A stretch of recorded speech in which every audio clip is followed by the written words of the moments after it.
आज का जो आपका टॉपिक है वो है आइडियल सॉल्यूशन। तो मैं आपके पास स्क्रीन शेयर करती हूँ।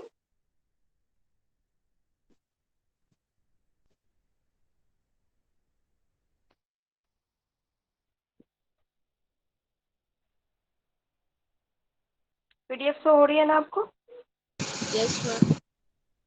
देखो, इसमें आइडियल सॉल्यूशन मैंने आपको कल भी बताया था। आइडियल सॉल्यूशन आप वो ओबे करता है रोल्स लॉ को, जिसमें आप roles law volatile solute liquids लेते हो। वोलाटाइल लिक्विड्स क्या होते हैं? जो इजीली कन्वर्ट हो जाते हैं आपके पास वेपर में। और नॉन वोलाटाइल सॉल्यूट लिक्विड्स वो होते हैं जो आपके पास इजीली कन्वर्ट नहीं होते वेपर में। तो ये सॉल्यूशन आपके पास आइडियल सॉल्यूशन ओबे करेगा Rawls law at all concentration eight all temperatures पे। तो सॉल्यूशन इसमें जो आप फॉर्म ले रहे हो, जैसे आप ले रहे हो ए ये सॉल्यूट है, दूसरे बीकर में आप ले रहे हो बी सॉल्वेंट। तो जो आपका थर्ड बीकर है उसमें ए बी की जो इंटरेक्शन होगी आपके पास सॉल्वेंट और सॉल्यूट की जो इंटरेक्शन होगी वो सेम होगी, ऑलमोस्ट आइडेंटिकल। उसका साइज भी आपके पास, मोलिकुलर साइज है वो भी आपके पास सेम होगा, और उसकी जो पोलैरिटी है वो भी आपके पास उसकी क्या होगी? सेम होगी। Interaction between the components are similar to those in the pure components AA or BB interaction. अब इसमें फोर्थ पॉइंट ये है कि इसमें जो डेल्टा मिक्सिंग होगी वो वॉल्यूम चेंज नहीं होगा। No volume change is equal to 0। इसमें हमारे पास किसी टाइप की भी केमिकल रिएक्शन टेक प्लेस नहीं होगी। तो डेल्टा एच मिक्सिंग क्या हो जाएगा आपके पास? वो भी 0 आ जाएगा। ना आपके पास एनर्जी एब्जॉर्ब्ड होगी, ना ही एनर्जी आपके पास रिलीज्ड होगी। ईच कंपोनेंट से जो ओबे करता है आपके पास Raoult's law at all temperatures and concentration.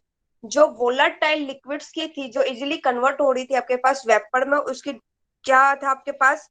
Partial pressure of component A equal to partial pressure of pure solvent into में एक्स ए। एक्स ए क्या? मोल फ्रैक्शन ऑफ सोल्यूट, और X B आप मान लो मोल फ्रैक्शन ऑफ सॉल्वेंट। अगर आप ये भी मान सकते हो एक्स बी है वो आपके पास क्या है? सोल्यूट का मोल फ्रैक्शन है, और एक्स ए क्या है? सॉल्वेंट का मोल फ्रैक्शन है। तो टोटल प्रेशर किसके इक्वल हो जाएगा? P A plus P B. तो P A naught X A plus P B naught X B. जैसे कल मैंने आपके पास एग्जांपल लिया था बेंजीन और टोल्यूइन का। आपने एक बीकर में 20 ml ले लिया बेंजीन, और 20 ml आपने ले लिया टोल्यूइन। तो इसमें आपके पास 40 ml हो गया बेंजीन और टोल्यूइन के बीच की इंटरेक्शन। तो वॉल्यूम नहीं, ना तो आपके पास चेंज होगा, ना इसमें कोई केमिकल रिएक्शन टेक प्लेस करेगी। तो आपके पास डेल्टा एच क्या आ जाएगा? मिक्सिंग करने के बाद 0। ऐसे हम क्लोरोबेंजीन और ब्रोमोबेंजीन ले सकते हैं, क्योंकि इनका जो फॉर्मूला है वो आइडेंटिकल है। इसका जो पोलैरिटी भी है वो भी सेम है, आइडेंटिकल है, ऑलमोस्ट सेम कह सकते हैं, बिल्कुल एग्जैक्टली नहीं, almost same. N hexane N heptane. ठीक है, डेफिनेशन समझ में आई आपको? Yes ma'am.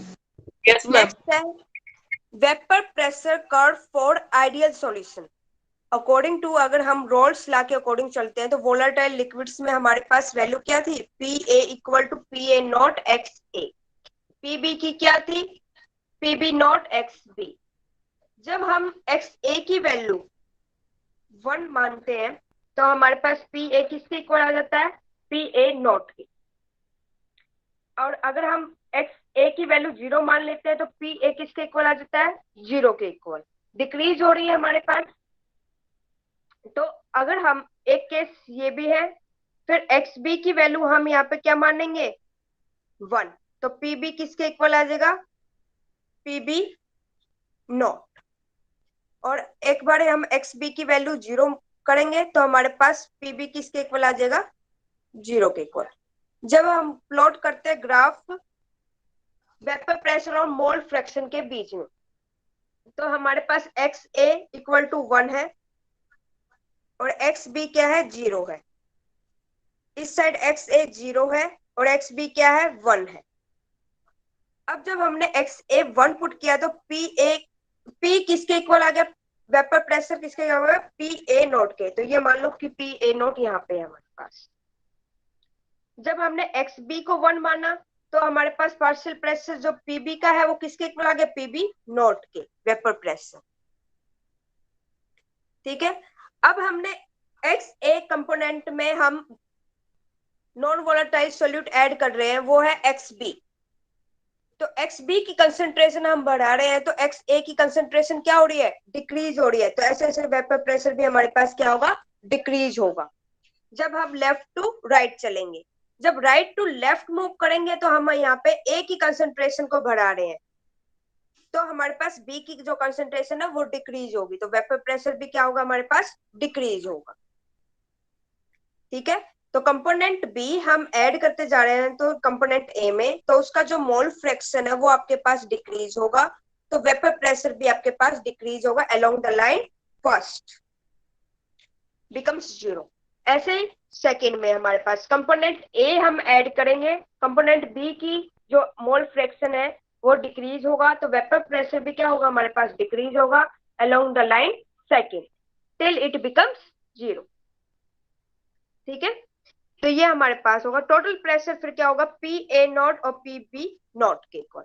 तो दोनों को ऐड कर देंगे तो हमारे पास पार्शियल टोटल प्रेशर आ जाएगा X A P A plus X B P B naught. Okay. फिर हमने ये कहा था कि जो टेंडेंसी है, हम एज्यूम कर लेते हैं जो मॉलिक्यूल है हमारे पास कंपोनेंट ए, उसकी टेंडेंसी है हमारे पास वेपर फेस कंपोनेंट बी के बिल्कुल सेम इक्वल है। तो आपके पास जो इंटरेक्शन थी ए ए और बी बी, तो ए बी की भी इंटरेक्शन क्या होगी आपके पास, सेम होगी। जब भी तो वो आपका आइडियल सॉल्यूशन होगा। अगर सेम नहीं होती तो हमारे पास वो क्या होता है, नॉन आइडियल सॉल्यूशन। उसमें फिर हम 2 टाइप्स के देखते हैं, एक पॉजिटिव डेविएशन, एक नेगेटिव डेविएशन। ठीक है। तो ये हमारे पास ideal solution is same as that from a pure liquid. तो अमाउंट ए है तो वेपर फेस भी उसका डिक्रीज कर रहा है, जब हमारे पास मोल फ्रैक्शन ए भी उसका डिक्रीज कर रहा है इन द सॉल्यूशन, जब हम ऐड कर रहे हैं बी कंपोनेंट। ठीक है, समझ आया आपको ये वाला? Yes, ma'am. कोई प्रॉब्लम? No, ma'am. नो जब मैम। हम लेफ्ट टू राइट चलते हैं तो हमारे पास बी की कंसेंट्रेशन को हम उसमें ऐड करते हैं एक्स ए में, तो एक्स ए की जो मोल फ्रैक्शन है वो डिक्रीज हो जाते हैं। तो हमारे पास उसका वेपर प्रेशर भी क्या हो जाएगा, डिक्रीज हो जाएगा। जब हम राइट टू लेफ्ट चलते हैं तो उसमें हम क्या ऐड करते जाते हैं, x A mole fraction of solid. ठीक है। तो उसमें हमारे पास एक्स बी की कंसेंट्रेशन डिक्रीज हो जाती है आपके पास, तो उसका वेपर प्रेशर डिक्रीज हो जाता है। ओके। उसके बाद है next vapour pressure versus vapour composition. अभी हमने क्या किया था, वेपर प्रेशर और कंपोजिशन के बीच में लिया था। अब वेपर की कंपोजिशन कर्व्स के बीच में लेना, हमें ग्राफ प्लॉट करना है। तो हमने वेपर की जो कंपोजिशन है वो मान ली वाई ए और वाई बी है। टोटल प्रेशर पी है जो वो रिलेट करता है मोल फ्रैक्शन, और वाई ए और वाई बी हमने मान लिया कि 2 कंपोनेंट्स है किसके, वेपर फेस के। तो जो कंपोजिशन है हमारे पास वेपर स्टेट की, उसको डिटरमाइन करते हैं अप्लाइंग क्या, Dalton law of partial pressure. कल ये फॉर्मूला पढ़ा था, वाई ए किसके इक्वल हो जाता है, P A divide by P total. P A Raoult's law volatile liquids में क्या था, एक्स ए इंटू में P A naught. P total क्या था, X A P A naught plus X B P B naught. तो Y A किसके equal आ गया, इसमें पुट करते हो ये दोनों वैल्यू, तो आपके आ गए X A P A naught divide by X A P A naught plus X B P B naught. अब आपको ये पता है जो मोल फ्रैक्शन ऑफ सॉल्यूट और सॉल्वेंट का होता है वो इक्वल टू किसके होता है, 1 के। तो आपने एक्स ए की जगह पुट कर दिया है 1 माइनस एक्स बी,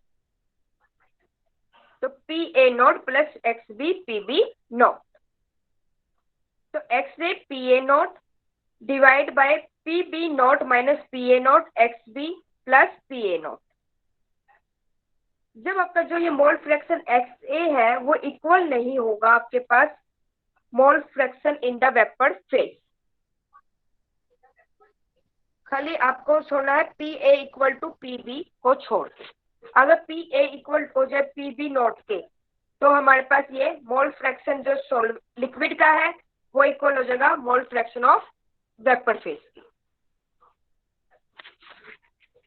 ठीक है, फिर आप वेपर प्रेशर कंपोजिशन ग्राफ बनाते हैं तो दोनों ही स्टेट्स होंगे आपके पास, उसमें लिक्विड भी और वेपर भी। तो जो स्ट्रेट लाइन है हमने देखा था कि वेपर प्रेशर चेंज होगा तो with the composition of ideal behaviour किसका ले रहे थे हम, दोनों ही लिक्विड सॉल्यूट और लिक्विड सॉल्वेंट ले रहे थे। तो उसके लिए क्या आ रहा था हमारे पास straight line graph. Total pressure था हमारे पास, क्या था वो,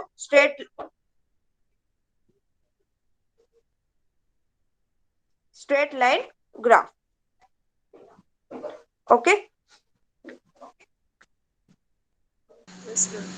जैसे ये लिक्विड के लिए क्या था तो स्ट्रेट लाइन ग्राफ था हमारे पास। तो अदर कर्व है जो हमारे पास वेपर कंपोजिशन कर्व, वो शो करती है आपके पास कंपोजिशन है जो वेपर प्रेशर की वो चेंज होगी आपके पास। जितना ज्यादा आपके पास लेफ्ट टू राइट चलोगे तो बी की कंसेंट्रेशन इंक्रीज होगी, तो आपके पास वेपर प्रेशर क्या होगा, इसका डिक्रीज होगा, इसका फिर इस साइड क्या होगा, डिक्रीज होगा। तो ये आपके पास वेपर की कर्व बनेगी। एक ऐसा पॉइंट आएगा जिसपे ये इक्विलिब्रियम हो जाए लिक्विड एंड वेपर की कंपोजिशन, वो हम पॉइंट मान लेते हैं पी। यहां से हमने स्लोप ड्रॉ किया तो वो आया हमारे पास सी। ये कंपोजिशन है लिक्विड की सी और वेपर की कंपोजिशन क्या आई है डी पॉइंट पे। इस कंपोजिशन ऑफ वेपर फेस में कंटेन्स मोर कंपोनेंट ए की कंसेंट्रेशन आप घटाते जा रहे हो तो ए पॉइंट क्या है यहाँ पे, वेपर प्रेशर, उसकी भी कंसेंट्रेशन हमारे पास डिक्रीज हो रही है ए की, और वेपर प्रेशर भी क्या हो रहा है, डिक्रीज हो रहा है, तो मोर वोलाटाइल कंपोनेंट। ठीक है, फिर ये जो इक्वेशन थी आपके पास, इक्वेशन नंबर सेकंड, उसमें Y A divide by X A, फिर पी ए नोट से डिवाइड करवा दो तो आपके पास इक्वेशन आएगी Y A divide by X A equal to 1 में X A plus P B naught divide by P A naught X B. अब ए मोर वोलाटाइल है बी से, तो इसका मतलब जो उसका पार्शियल प्रेशर है ए का वो ग्रेटर देन होगा पार्शियल प्रेशर बी से। तो P B naught by P A naught ये क्या हो जाएगा, लेस देन 1। तो ये डिनोमिनेटर है जो राइट हैंड साइड में ये हमारे पास लेस देन 1 हो जाएगा, तो वाई ए किससे ग्रेटर देन हो जाएगा, एक्स ए। ऐसे फिर आप बी के लिए करोगे सिमिलरली, तो आपके पास बी मोर वोलाटाइल होगा तो आपके पास क्या हो जाएगा, Y B greater than X B. Okay, समझ आया यहाँ। Yes, ma'am. नेक्स्ट आपका activity of a component in an ideal solution. Activity component में आप किसको लेते थे, इफेक्टिव कंसंट्रेशन, ठीक है, of the component in the solution. हमने कंसीडर कर लिया एक बाइनरी सॉल्यूशन है जिसका कंपोनेंट्स ए और बी है, उसके मोल फ्रैक्शन क्या है, एक्स ए और एक्स बी। एक्टिविटीज क्या है आपके पास उसके कंपोनेंट्स की, ए और ए बी। रोल्स लॉ को आपने अप्लाई किया तो पार्शियल प्रेशर पी ए किसके इक्वल होगा, एक्स ए और P A naught. P A divide by P A not किसके इक्वल होगा, एक्स ए के। अब आपको मैंने बताया था जो फिगरसिटी होता है वो किससे रिलेट करता है, पार्शियल प्रेशर से। तो vapour pressure of a component आपके पास है वो मस्ट लेस देन किससे है, 1। तो एट लो प्रेशर पे जो फिगरसिटी है वो किसकी जगह प्लेस हो जाती है, पार्शियल प्रेशर। तो हम इक्वल फिगरसिटी को किसके इक्वल ले सकते हैं, प्रेशर की जगह। अब इसमें पुट करो F A divide by F A not किसके इक्वल हो गया, एक्स ए की। अब जो एक्टिविटी कोफिशिएंट जो एक्टिविटी है वो किसके इक्वल होती है, मोल फ्रैक्शन कंपोनेंट के। तो एफ ए किसके इक्वल हो गया, F A naught equal to A A. तो fugacity of the component in solution, F dot A है वो फिगरसिटी प्योर कंपोनेंट है, ए है वो एक्टिविटी कंपोनेंट है ए की। अब ये इक्वेशन नंबर सेकंड और थर्ड को कंपेयर करोगे तो एक्स ए किसके इक्वल आ गया, ए की। ऐसे फिर आप एक्स बी को ए बी के इक्वल पुट कर सकते हो। अब हमारे पास एक्टिविटी ऑफ ए कंपोनेंट के बीच में करेंगे और मोल फ्रैक्शन के बीच में प्लॉट करेंगे ग्राफ। तो आपके पास X A mole fraction left to right जा रहे हो तो आपके पास एक्स ए की क्या हो रही है, कंसंट्रेशन डिक्रीज हो रही है, तो आपके पास एक्टिविटी भी क्या होगी, डिक्रीज हो। ऐसे फिर राइट टू लेफ्ट आ रहे हो तो आपके पास एक्स बी की कंसंट्रेशन डिक्रीज हो रही है तो आपके पास एक्टिविटी जो कोफिशिएंट है उसकी भी क्या होगी, डिक्रीज हो। तो ideal solution is one in which the activity of each component किसके इक्वल है, मोल फ्रैक्शन के इक्वल है, under all condition of temperature, pressure and concentration. Okay, आज का टॉपिक ये तक समझ आया आपको, ये आज का टॉपिक? Yes ma'am.